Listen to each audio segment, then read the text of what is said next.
So yeah, Trump's extremely worried about this, and what he does is he masks his worry, his concern, uh, by being a bully. That's how Trump operates, and you always get to the point, which is when you basically pop the balloon of the bully and he deflates, and that's what I'm waiting to see if that happens early next year.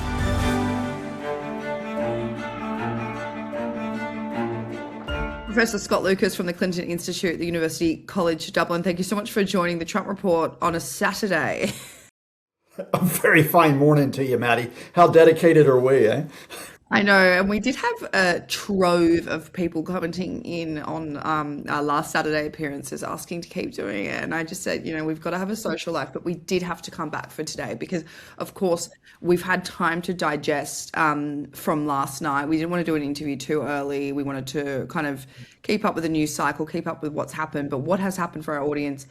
On Friday afternoon, Democrats on the House Oversight Committee have released a trove of photos from Jeffrey Epstein's estate. They have around 95,000 photos in their possession, but they made 19 public. So people in the photos stretch from Donald Trump, Steve Bannon, Bill Clinton, Bill Gates, Richard Branson's in one, Woody Allen. But I do want to preface that, there's nothing criminal going on in these photos, but they are just photos of men that associated with Jeffrey Epstein. So what was your reaction to seeing these, Scott?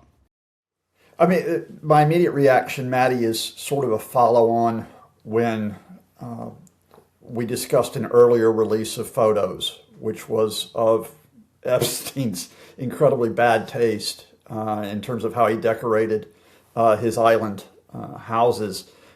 Sorry, not to belittle the situation, but those photos of his property didn't really add anything to the story. Similarly, the photos that appear yesterday don't add anything to the question about criminal activity, especially the abuse of all these girls that took place. Instead, I think the photos are there to maintain the pressure on the Justice Department, who has this December 19th deadline to release the Epstein criminal case files. Need to emphasize again, the photos that we're seeing are taken from Epstein emails that were requested by the House Oversight Committee and provided by the Epstein estate. None of the criminal documents relating to Epstein have yet been released by the Trump administration, and that's what we're waiting for by next Friday. With that respect, what I'd say is interesting about the release is that the Democrats did not just simply target Trump with the photos that were released or target just, quote, Republicans. Bill Clinton is in one of those photographs. Again, not associated with any criminal activity, but he's there with Epstein. He's there with Ghislaine Maxwell, Epstein's associate. Steve Bannon is there. Donald Trump's longtime chief strategist, but so is Woody Allen, as you mentioned. So is the former Democrat Treasury Secretary Larry Summers, who has already taken a lot of heat for his association with Epstein. So, as you mentioned, is the Virgin entrepreneur Richard Branson. So it's not like the Democrats can be accused of politically just singling in on Trump. I'm going to add to this, however, that there is one photo which I do find disturbing, and I'm not sure if the media picked up on this, so I do want to highlight this. There is a photograph of Steve Bannon appearing to be in what it looks to be a personal office of Jeffrey Epstein. So Epstein's at his desk and Bannon's on the other side. Now, nothing improper in terms of between the two men, but there is a photograph on Epstein's desk which appears to be of, at most, a young woman. I do not know of her exact age, below or above the age of consent. She is scantily clad and she appears to be either asleep or passed out on a sofa. It just so happened my wife picked up on this and pointed it out to me. She was disturbed by it, and I certainly was disturbed by it. As I say, we've got no other context for that photograph and why it's there, but it's a little bit hinky, to say the least. Yeah, Scott, I picked up on that as well, and I have to say I'm in the same boat where I don't want to say these photos are a flop, but they're not meant to, of course, they're not meant to show the criminality of the situation because, as you mentioned, that is in the hands of the Department of Justice. That's what we're waiting for come Friday. But that photo that you mentioned in a really weird position on your office desk, And so that's kind of, Yeah, and there's other things in the photos. Again, we're emphasizing no direct evidence of criminality, but there are photographs of sex toys that are there. There's this photograph which appears to be like a jokey photograph. There's a company that put out a kind of like a jokey product, which is Trump condoms with the saying parodying Trump. They're huge, right? And there they are. It's kind of it's at least bad boy humor. Let's put it that way. Whether it signals anything else. Scott, let's kind of get into Trump's role in this. The photos of Trump that were released are just kind of photos of him out socially, one with a group of girls, one a few out socially.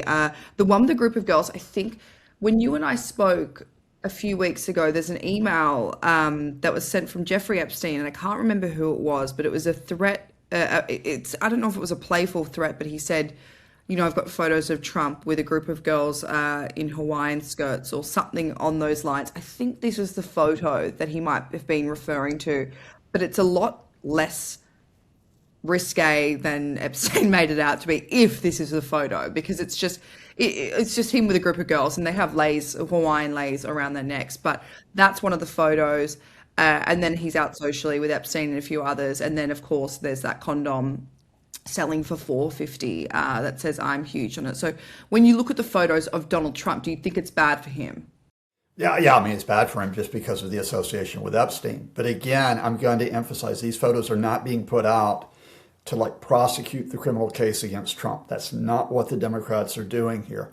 That Robert Garcia, the lead Democrat on the House Oversight Committee, said, look, there's a lot more to come. Even out of those 95,000 photographs, right? And they're still going through it. They're still redacting. So there may be more.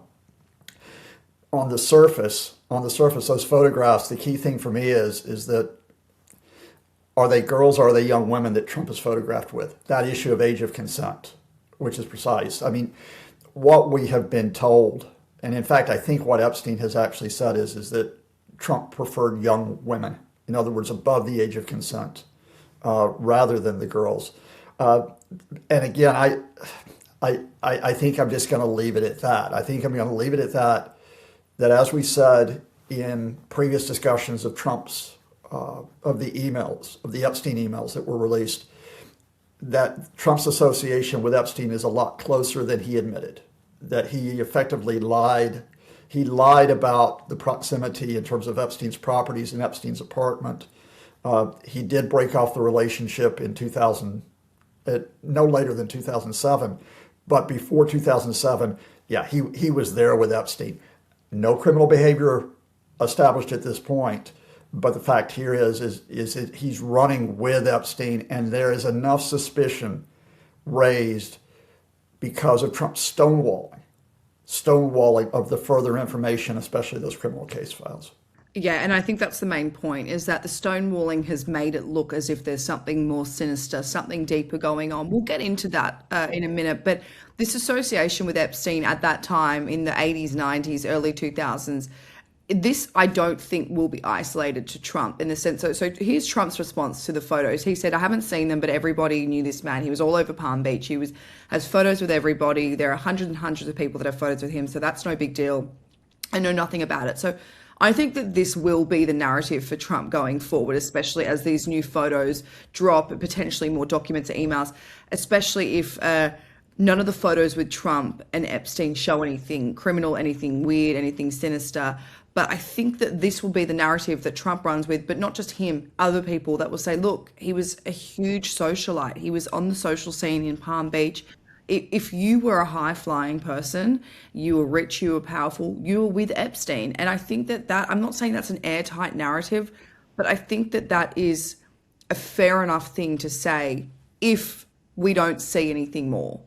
No, I fully agree. I fully agree. And I think it was important that the Democrats in this latest release didn't simply limit it to Trump. I think the fact that Bill Clinton is there in one of the photographs, and I'm just going to put the full disclosure out because we always get it in the comments. I work for the Clinton Institute at University College Dublin. Now, we are not associated with the Clinton family. We're not associated with the Clinton Foundation. The Institute is named after Bill Clinton, however, by the Irish government. because of the Good Friday Agreement. It was their thank you to him. But the fact here is that, I'm not going to sit here and hide the fact that Clinton was associated with Epstein. There are other photographs with him doing that, and it should be associated. Larry Summers, who, as I mentioned, a Treasury Secretary in a Democratic administration, is paying a high price because he continued to associate with Epstein after the initial criminal cases. And so he's retreating for public life, as it should be.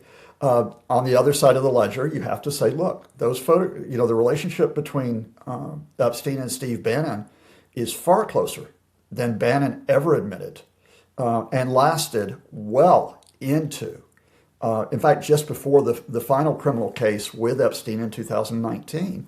And similarly, Alan Dershowitz, the very, very prominent, effectively pro-Trump lawyer, he's there with Epstein, even though he's tried to distance himself from it. The line is this, that the further information, does it go beyond a social relationship that Epstein had with these people to criminal activity? Because I'm going to say that there's an even bigger question than Donald Trump here. If powerful men abused, trafficked, raped girls, they should be accountable. End of it. That's it. That's the bottom line on this. Those girls, now women, deserve justice. When the Trump administration held up the release of these files all through this year, they are protecting those powerful men who could be implicated. Whether or not Donald Trump knows those men personally, they are protecting those powerful men. And I will add one other thing, because we'll get it in comments and I'll repeat.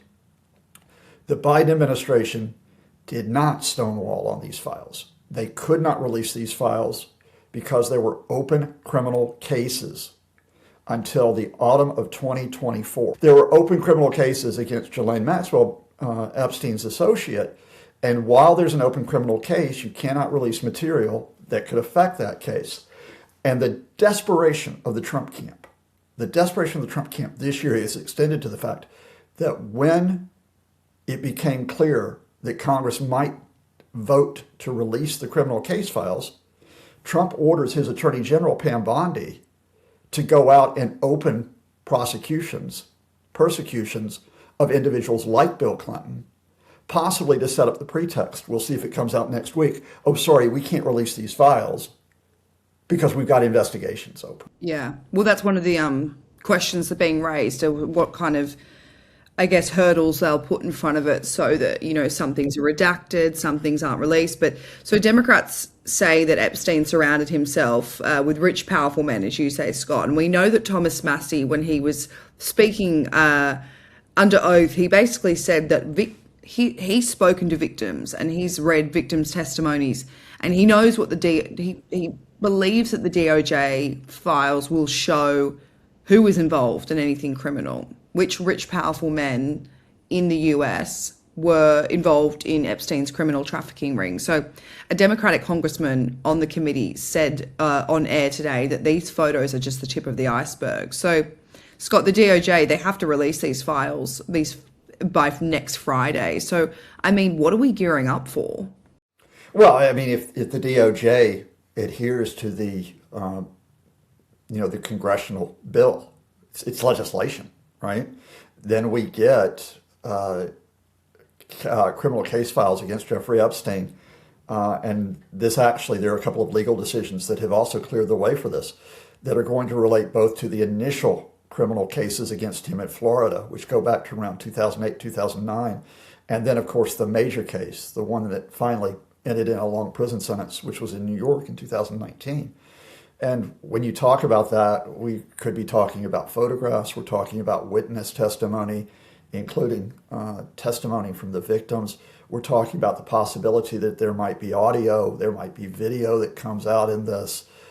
Certainly you'll get not only those raw material, you may also get analysis of that material that was done with relation to those cases. In other words, prosecutorial assessments of how serious this was. So yeah, this is the key, tranche of evidence that we're looking to be able to assess. On the other hand, if the Justice Department in any case would have to redact names from that material, that's what you should do responsibly. You redact names of victims so they aren't seen. You redact names of witnesses whose security could be compromised by these coming out. That's doing their job. What we're waiting to see is whether Donald Trump's political servant, Pam Bondi, the Attorney General, tries to stonewall and hold back, as we mentioned, tranches of information with some spurious excuse. It could just simply be, haven't gotten through all of them yet. It could be this pretext we talked about, which is, oh, we've got open criminal investigations. It could be, we haven't gotten through all the redactions. We're still working through. There's various devices they could use, but at the least, that doesn't close this off, because you've already mentioned that the pressure, the tipping point pressure to get these files released didn't come from Democrats, came from Republicans like Tom Massey, like Marjorie Taylor Greene, this autumn. And I think there are enough people who are Trumpist who are invested in seeing these files that at the very least, the Justice Department stonewalling only puts this off for a few weeks and only builds the pressure on Trump himself. Well, you think Trump's feeling the pressure? Do you think he's feeling scared about this? Go read his tweets. I mean, I'm just as simple as that.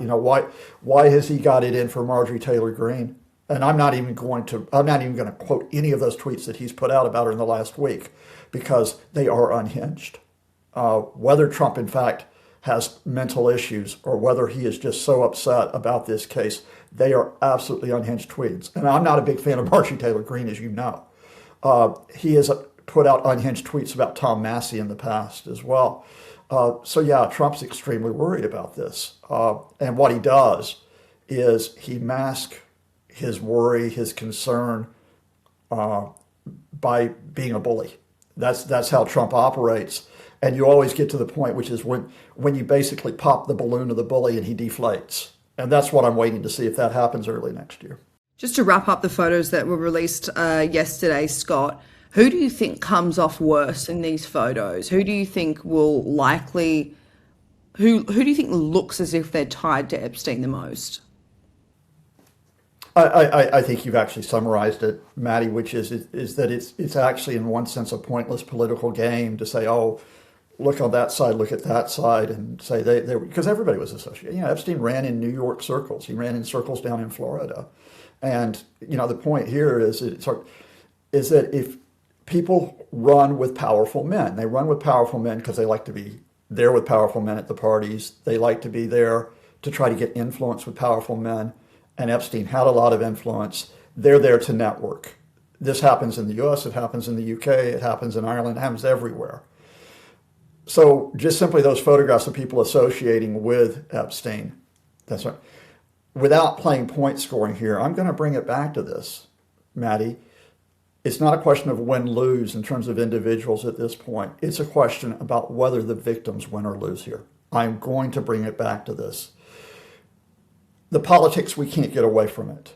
But from the very start of this, there should have been a focus, which is you get accountability, transparency, and closure on this case because of those victims.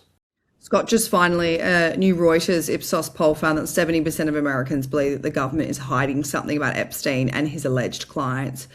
Is that surprising to you?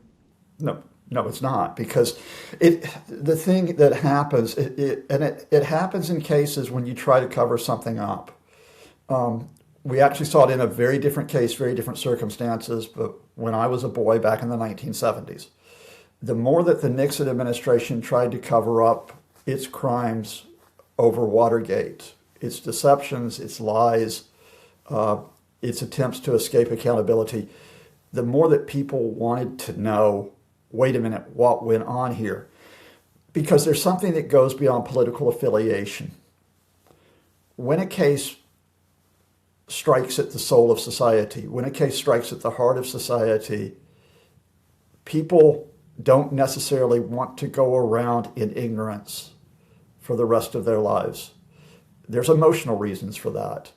And so I think the more that the Trump administration has held out against releasing these criminal case files, the more that they have diverted, let's use a polite word for it, the more that it's raised the suspicions of people, which is, wait a minute, doesn't matter whether or not I support the guy, I'm being lied to as well. beyond the people who may have suffered here, I'm being lied to. And people at the end of the day, they can believe someone's lies for quite a long time. We've seen it with Trump. But there does come a point when they think, wait a minute, maybe I'm not actually someone whom he's respecting. Maybe I'm someone who he's also denigrating as well. Professor Scott Lucas, thank you so much for joining the Trump Report on a Saturday, I will say again. Thank you. Now off to the weekend. Stay safe, stay sane.